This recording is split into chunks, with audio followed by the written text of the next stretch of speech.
Good evening, Tulsa, and welcome to TUTV. I'm Hunter Lynn. I'm Aristotle Orsini. And it is a warm early March day. 80 degrees. Is. How about that? How do you feel about that? Not great. I didn't like it.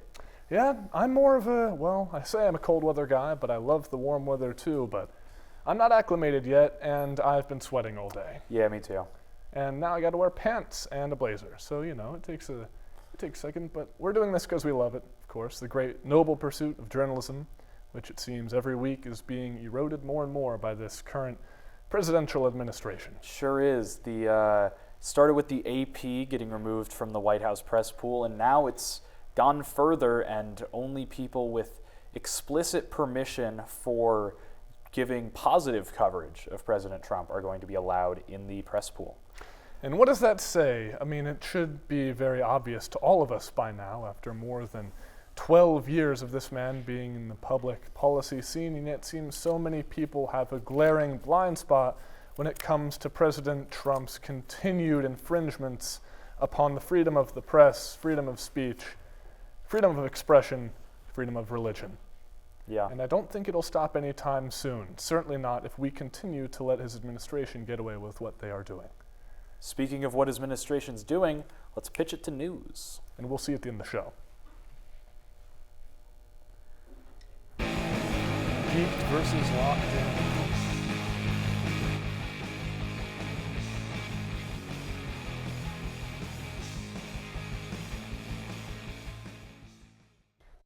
Welcome to the news. I'm Anderson Bell. And I'm Joe McCurdy. It seems like our hosts have already given us the news, but we're here to synthesize said information. So let's hop right into this week's news stories. Absolutely.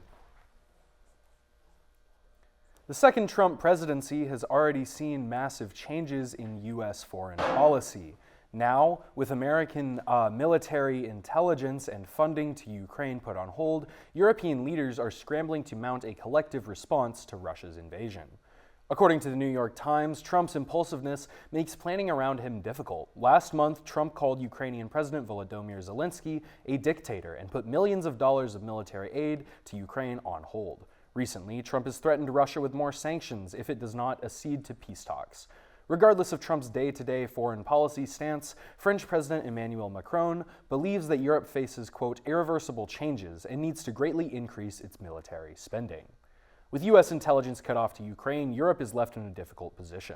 The American military apparatus is the world's largest, and Europe will find difficulty in replacing its intelligence network, according to Politico.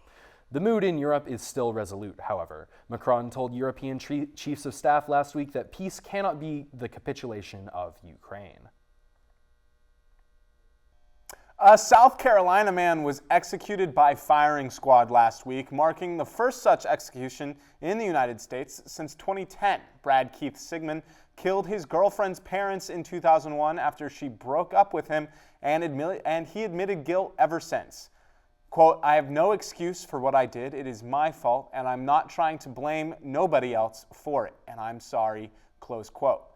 Sigmund said at his trial, according to Greenville News, Sigmund's ex-girlfriend, Rebecca Armstrong, believes Sigmund needed to answer for what he's done, quote unquote, but does not agree with the death penalty, according to a recent interview with USA Today.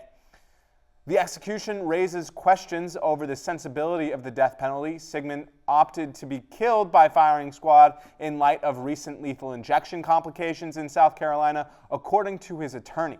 The other option, the electric chair, would burn and cook him alive, close unquote. South Carolina is one of 5 states where executions by firing squad is legal. 23 states do not practice the death penalty at all. A bill which would require social media apps to verify users' ages was passed by a state House committee over the weekend. House Bill 1275 would require apps like Facebook and Instagram to verify the age of their users, either themselves or through a third-party vendor, according to the Tulsa World. The bill, authored by Representative Chad Caldwell, is similar to other bills passed in state legislatures around the country, including one in Oklahoma that focused on pornographic websites. Many of these bills have been put on hold due to possible rights violations. The Supreme Court is to hear a First Amendment case over a similar bill passed in Texas. The bill raises questions of personal privacy, as it would require users to provide social media companies or third parties with personal information. The bill stipulates that third parties must delete sensitive data, and some believe the risks of social media are greater. Quote, a doubling of self-harm and suicide rates in our young teenagers is much more real and much heavier than the other risk, end quote, according to Caldwell. 3 Senate bills addressing the use of social media by minors are also in progress in Oklahoma City. In campus news, this Wednesday, students can pie UTulsa security officers in the face for charity. The event will be held on Hurricane Plaza from 11:30 to 1:30. Proceeds will benefit TU Service Day and the True Blue Pantry. On Thursday, students can join the Muslim Student Association and Center for Global Engagement for Iftar, the fast-breaking evening meal observed during Ramadan. Doors open at 7 p.m. and the first 150 attendees are guaranteed free food. Spring break is nearly here, but make sure to check your midterm grades. Grades are due at 5 p.m. on Friday. Keep them in mind as finals are only 8 weeks away. If you're staying around town for spring break, make sure to attend some of Tulsa's many St. Patrick's Day celebrations.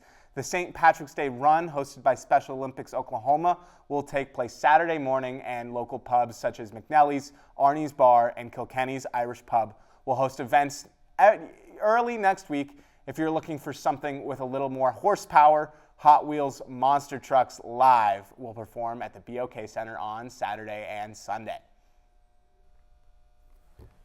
Well, you know, a lot of great stuff going on in Tulsa and around the world, but I'm personally looking forward to St. Patrick's Day. I would agree with you. While, you know, St. Patrick's Day hasn't meant a lot to me as of the last 21 years, now it does. So I'm very excited for that, and to be in Tulsa, it should have a good atmosphere. But those monster trucks, man, Monster Trucks Live. How about those monster trucks? How about those monster trucks? Big fan of Hot Wheels, you know. Haven't played with them in a while, but could get back into it this weekend. Who doesn't want to see bigger trucks crush smaller trucks? Absolutely. That's Only the strong take. survive. That's my take. Well, with that, we will slide you over to our next segment. That's what she said. You got 1 minute. Wait, Jameson. Hey, yeah, man, what's up? How much would one get if they were to, I don't know, find the necklace? Hey, man, there is no way any of us are finding that necklace. Hypothetically speaking. Well, I mean, it was one of the most priceless artifacts in El Dorado's possession, so it's probably worth about trillions of dollars. What if we were to do a little partnership? Me and you being partners? I don't think so, buddy. I've been working on this for 7 years, and I'm not about to have you mess it up. But if your friend over there comes along, I'll consider it. Please, dude. Just wanna ball blast. Yeah. He's got the build, looks like he's got some stamina, can put up a fight. So if he comes, you can gladly come on the expedition. We are not friends. Well, he's gonna have to be your friend, because without him, you're not coming.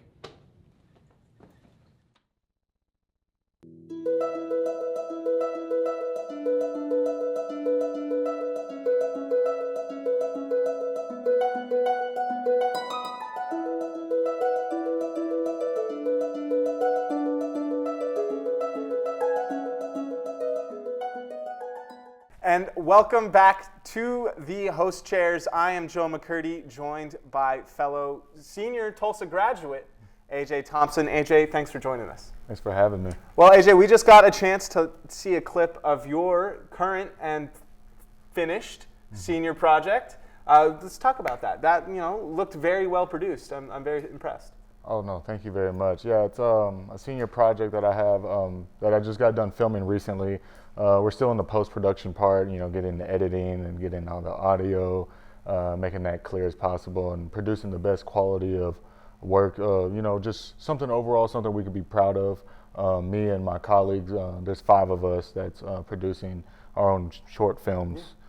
So yeah, no, I had a great time doing it. I mean, it's just a blessing to have everyone jump up with you and just like, yeah, let's do this project, and just people that are willing to do it, and then just being at this great university where people will let you have the opportunity to do this. Exactly. So. Well, let's talk about that a little bit. Obviously, here in the liberal arts of University of Tulsa, we got to support one another.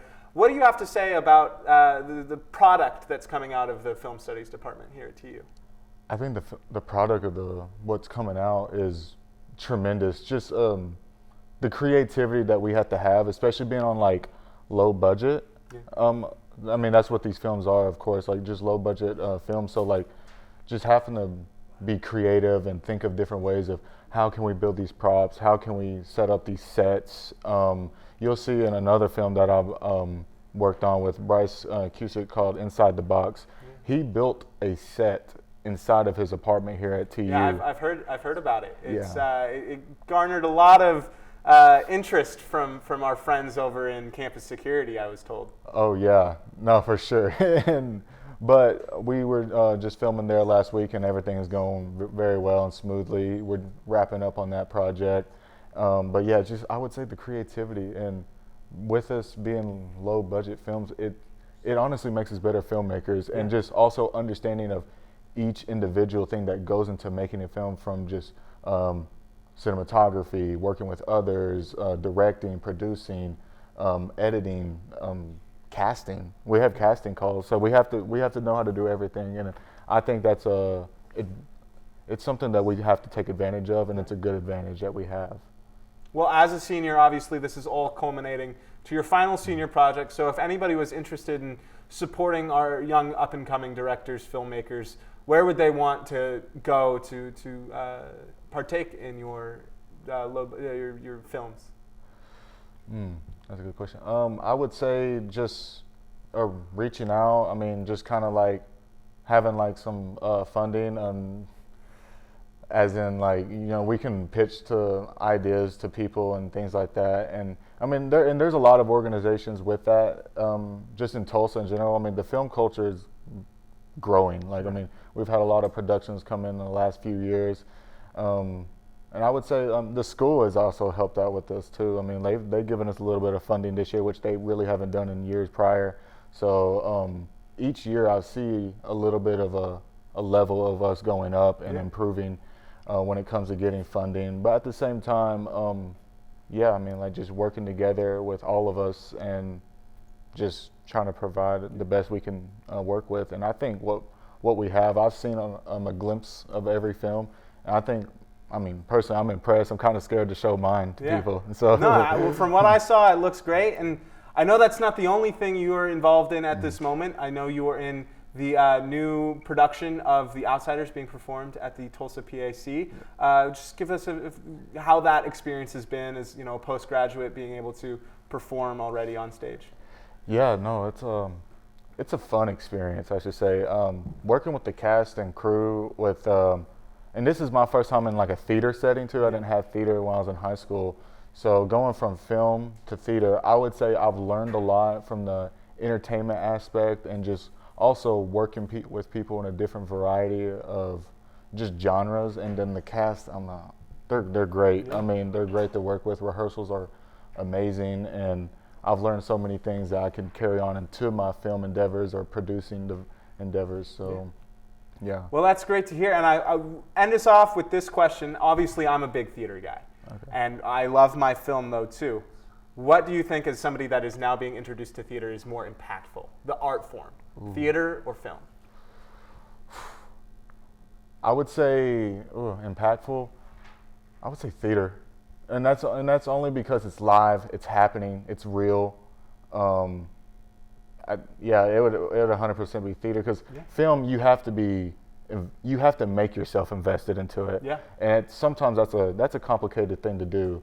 Even on the high production budget films that spend millions and millions of dollars, but you go to a theater setting, I mean, they're out there and they're really doing it, and their tone, they're grabbing you. Yeah. So I would say that's a big thing. So from the art standpoint, I would say theater. It's a different performance every night. Oh, for sure. Well, with that, AJ, I really appreciate you coming on. Good luck in your future endeavors, and we'll throw it back to the desk. Thank you. Thank you. Sawadika TUTV, it's Roma, and today CIS Abroad went to Bangkok to an orphanage in the inner city to hang out, play, eat with the kids there, and it was a great experience, honestly. We were drawing with them, and they were all so kind. They loved the facility. It was really amazing. Honestly, I've never seen that side of Bangkok. And then we said bye and went to this local community to make tie-dye shirts, which is such a great idea, such a sustainable concept, and it was very local based. All of the people were so kind there, teaching us how we make tie-dye shirts. We got to doing it. Me and my friend made ours. They were so nice. You'll see the end result in a little bit, but in the meantime, while those were just marinating, we went for a little kayak ride, and I love to kayak, so this was so peaceful. I loved this little experience. I haven't kayaked here yet, so it's very nice. But here are the end results. They came out so good. I loved every single one of them, and everyone else did. And then they gave us little tapas for dessert. Okay, see y'all in the next one. Bye.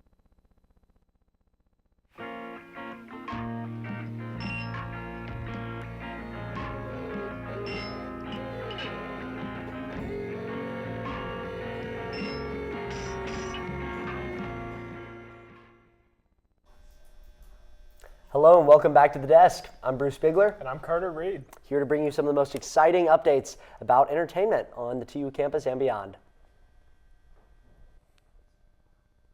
The University of Tulsa's Office of University Advancement and Alumni Engagement has launched the annual Thank You Project, where students were able to write to university donors and thank them for their contributions. Students are able to respond to a list of questions such as what makes you excited, proud, and/or glad to be a TU student.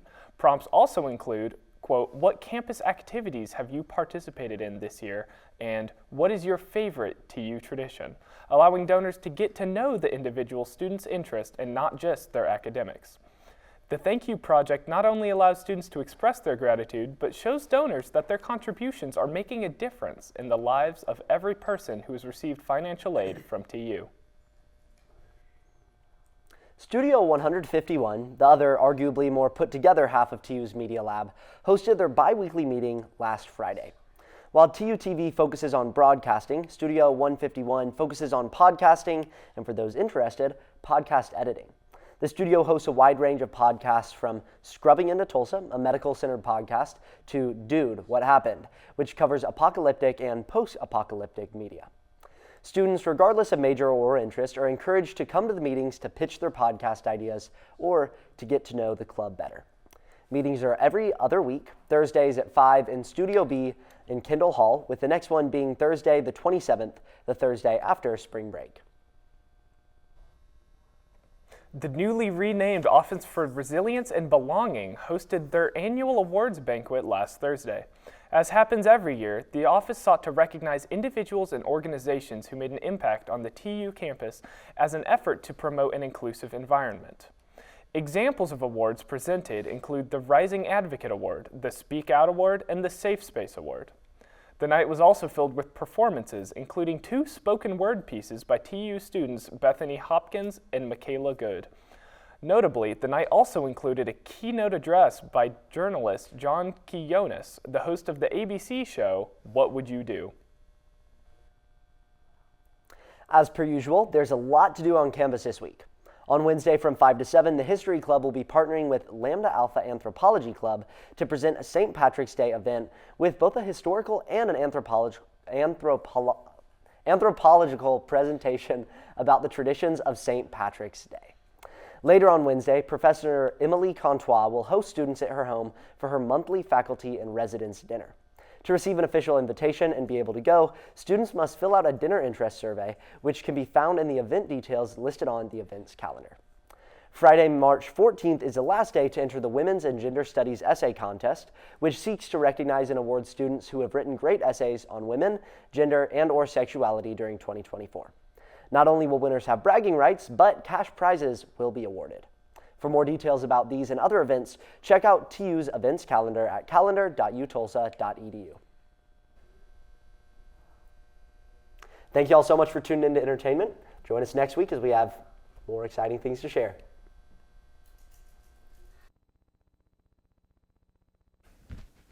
Hi, and welcome back to this week's weather. Today's going to be coming to a close around 83 degrees, staying nice and warm.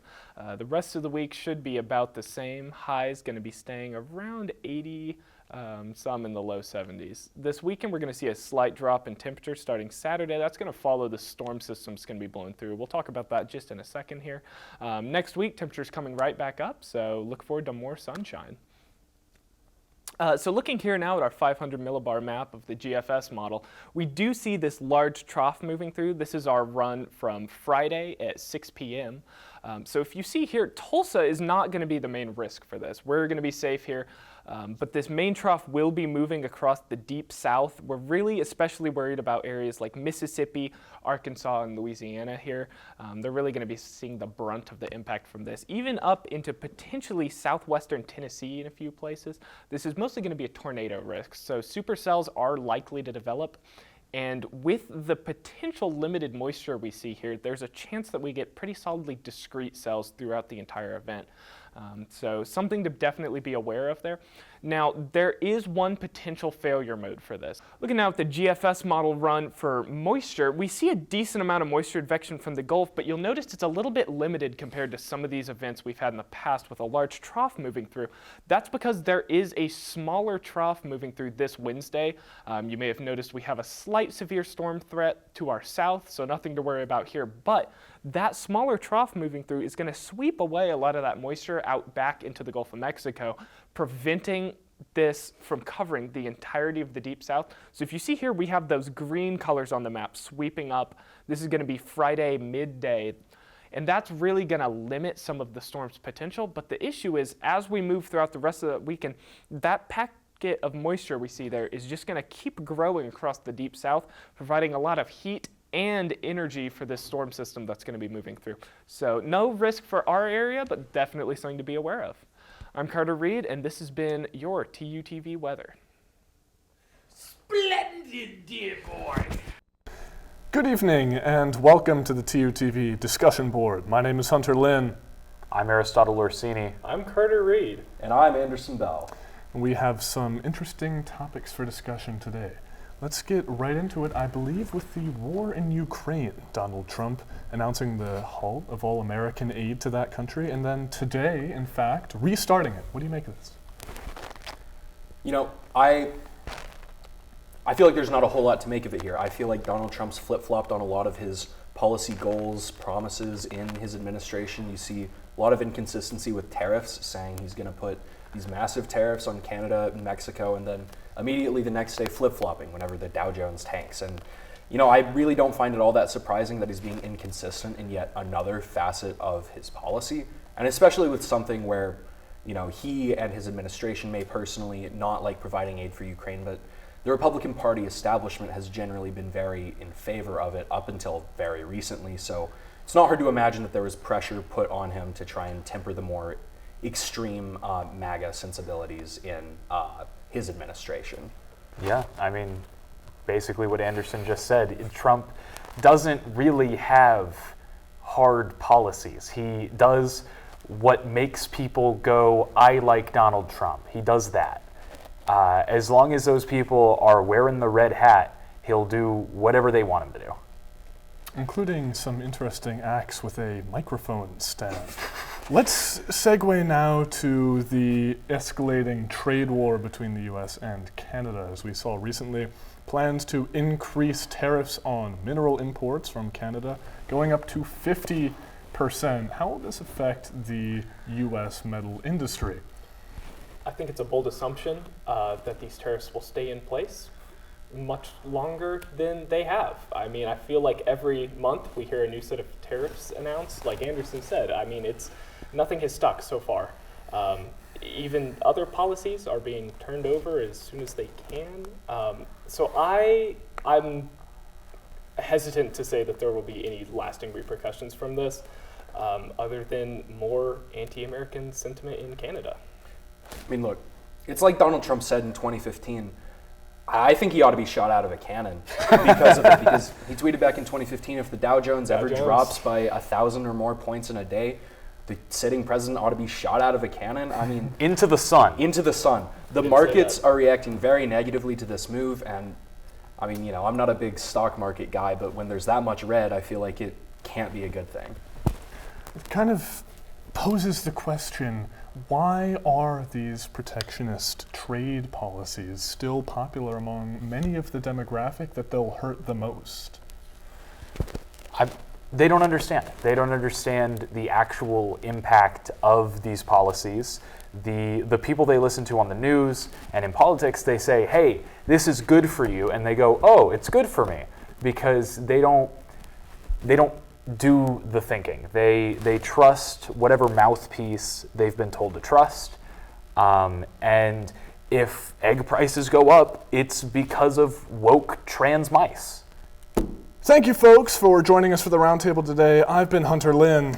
I've been the fake news losers at CNN. Carter Reed. As always, Anderson Bell. We'll see you next week.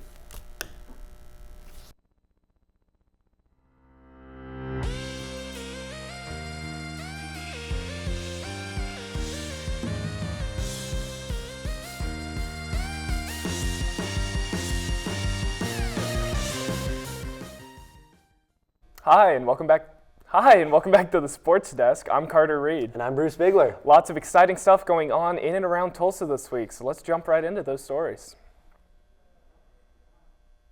Tulsa's men's basketball team traveled to Wichita to take on the Wichita State Shockers, hoping to bring an end to their 4-game losing streak and close the season on a positive note.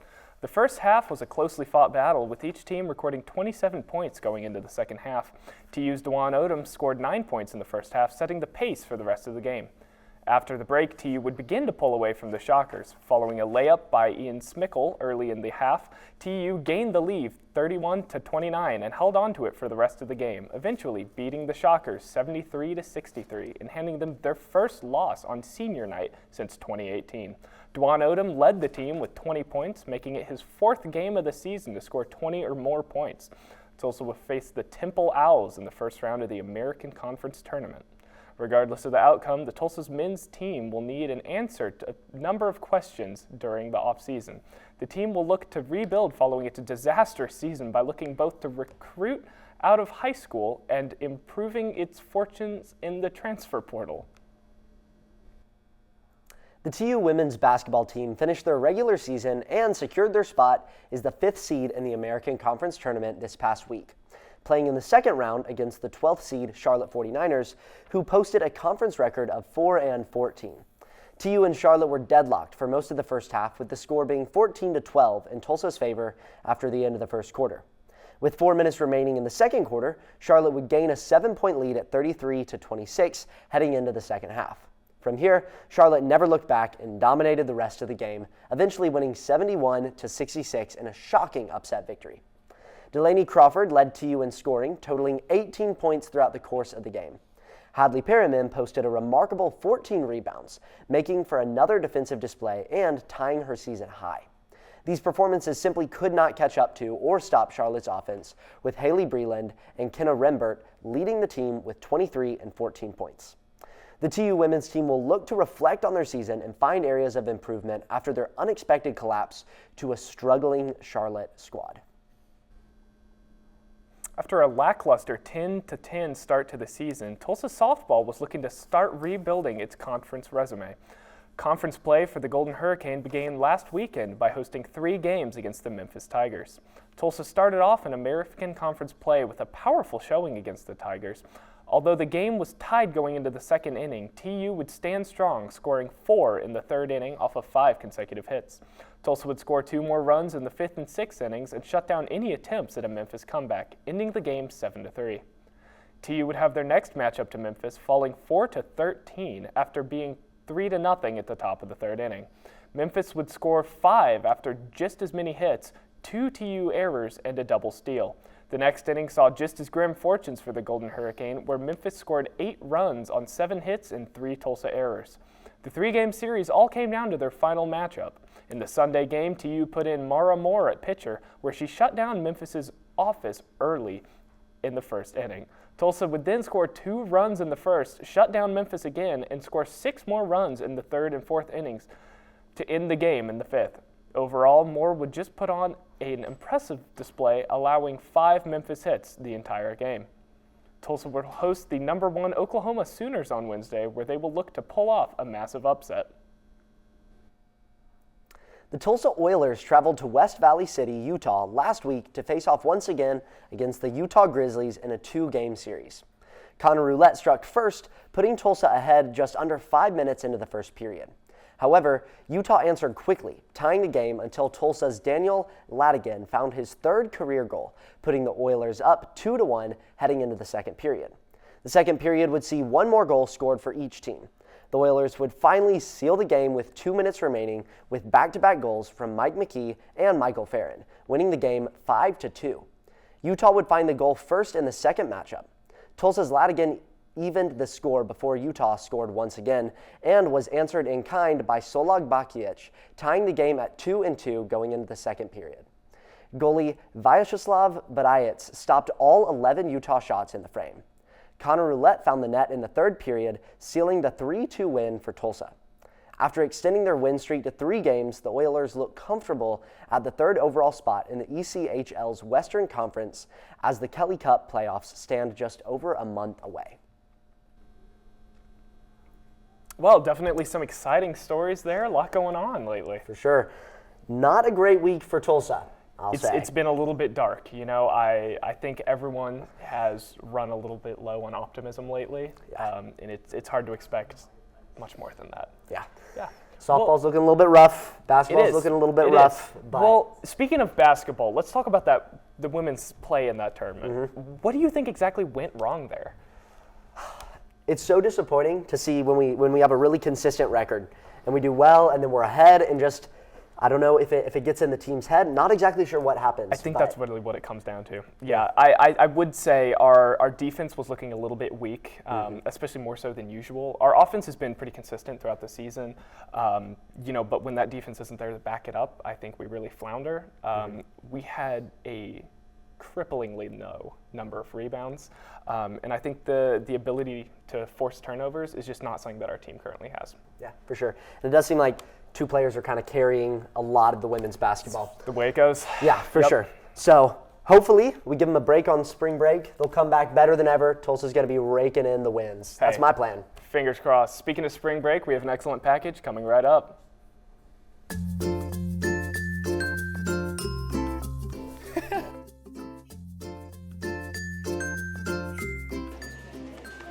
Excuse me, sir, what are your spring break plans? I'm gonna drive to Lebanon, Illinois to watch men's volleyball, and then I'm gonna not do anything for the rest of the week. Who am I here with today? I'm Astrid. What are your spring break plans, Astrid? We were just talking about it. I think maybe go back to St. Louis with Ruby and go to a soccer game. Very cool, thank you. My spring break plan is that I'm gonna go home and sit on my couch and play on my PS5. I'm gonna be resting a lot. That's what I'm gonna be doing. Yes, sir. What are your spring break plans? Oh, just staying here, to be honest. Yeah? Yeah. Anything you're gonna do? Nothing at all, to be honest. Nothing special. All right. Yeah, just stay around campus and do nothing. Where are you from? I'm from Spain. Ah, cool. Just like these guys that left. Look at them. Look at them. Yeah, got him. What are your spring break plans? Spring break plans, staying on world's greatest #1 campus, TU. What are your spring break plans? Oh, I think I'm going to go to Six Flags. Where's that? At Arlington, Texas. Can I come with you? Sure. Excuse me, sir, what are your spring break plans? Can we quote you on that? Kyle, what are you doing over spring break? I'm working. Here? Yeah. What are you We work doing? here. We work on paperwork and planning and getting things ready for the fall.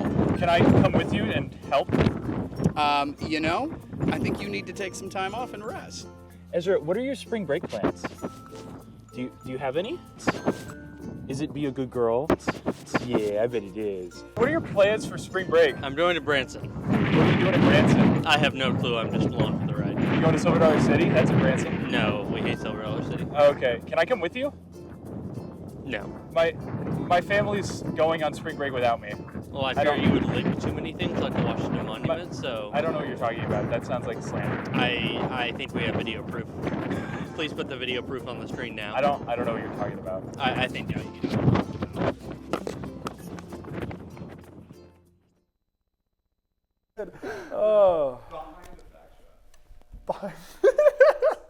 Who was that beautiful man running away from the camera? I don't know, but it made me laugh. That was a glorious package. Good job. Sorry, folks, we got a little bit of interference coming off the bench here behind the camera. You can't see it, but I see longtime host and current anchor Joe McCurdy having a whale of a time back there. Yeah. And truly, what is... You know, it's spring fever, and let me tell you, folks, the feeling of spring break is already in the air here at the TUTV studio. We're all just out having a good time. Yeah. Shame the world isn't having such a good time, as I believe Russia's making some advances in Ukraine right now. What do you think about that? I think it's truly just awful. You know that.